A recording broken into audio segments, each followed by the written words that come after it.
45 CC গাড়ী হয় bullet এখন 1939 স্থাপিত হৈছে ন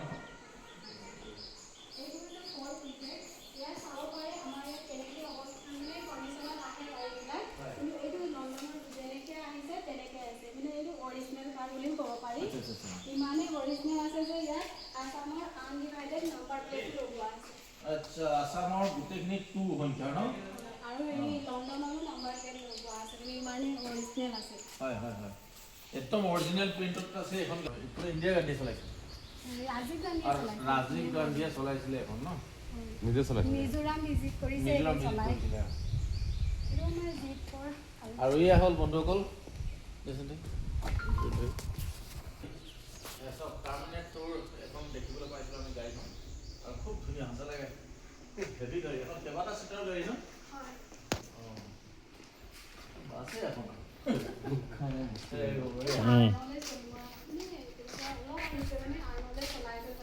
এখন চলিবনে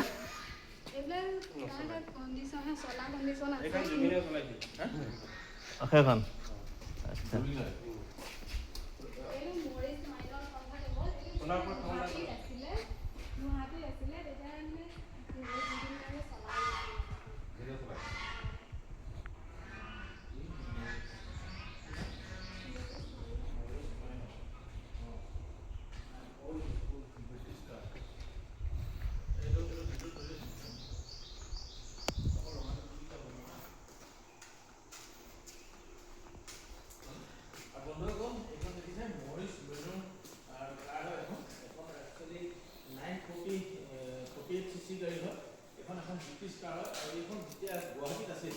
আমাৰ খুব মৰমৰ হিয়াৰ আমাৰ জুবিন দাই এই গাড়ীখন চলাই থকা আমি দেখিবলৈ পাইছিলোঁ আৰু এতিয়া বৰ্তমান আহি এই মিউজিয়ামটোত এই গাড়ীখন সংৰক্ষিত কৰি ৰাখিছে